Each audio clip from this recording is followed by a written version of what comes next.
everyone. Welcome back to our channel. This video is on unique device identification for medical devices. It is an identification system for medical devices based on unique device identifiers, that is UDI. UDI is a series of alphanumeric characters which is designed to provide a globally accepted, singly harmonized identification. It allows clear and distinct identification of a medical device. Let me make it simple for you.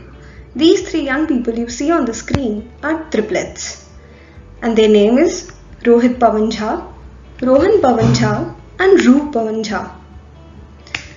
Basically, they belong from the same family and have same middle name and same last name.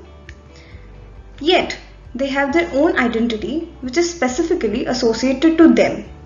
Similarly, medical devices have a basic UDI-DI and UDI-DI and UDI-PI which is associated to the device.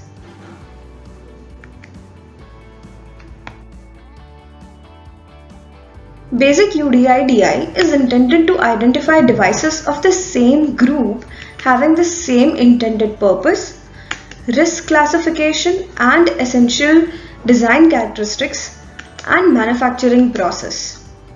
It is the access key for the UDAMID database UDI portal to access all the information related to the medical device. UDI-DI is device identifier, that is identification of a specific device model. It is the part of the UDI which does not change and remains constant for the entire device group. UDI-PI, production identifier. It is made of lot number, serial number, expiry date, manufacturing date, software identification, etc. This part will not remain constant. The UDI-DI is the number after 01. Then coming to the UDI-PI part, 10 is for the lot number, 11 is for the production date. This will only be added in case there is no expiry date mentioned. 17 defines the expiration date and 21 is the serial number.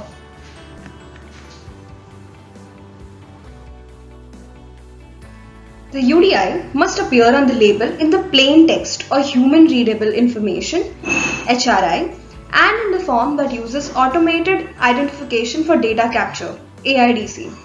The HRI consists of characters that can easily be read and interpreted by people.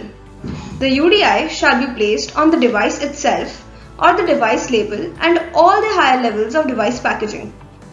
If there are space constraints on the device label or unit packaging, then the UDI shall be placed on the next higher packaging level.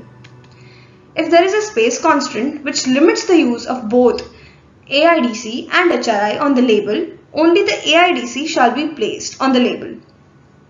For devices which are to be used outside healthcare facilities, such as devices for home care, the HRI shall appear on the label even if there is limited space. UDI issuing entities are ICCBBA, Health Industry Business Communications Council, GS1 and IFA.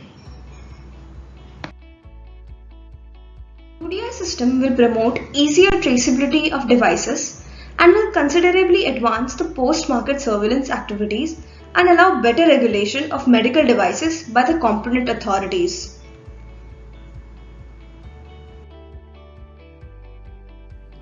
Legacy devices are subjected to Article 29 or IVDR Article 26 registration requirements with some exceptions of the assignment of a basic UDI-DI and UDI-DI. Still, in order to comply with the standard structure and registration devices in the UDAMID, a UDAMID-DI equivalent to basic UDI-DI will be required and an UDAMID ID will be generated from it. Now let's suppose if the manufacturer does not have UDI-DI for a legacy device. The manufacturer has to assign a UDAMID-DI and UDAMID ID. The UDAMID-DI will have a standard format starting with the prefix B and continuing with a set of 25 characters. the best practice is to include the SRN of the manufacturer as the unique identifier for generating the Udamid DI. That's it for this week's video. Don't forget to subscribe to stay connected.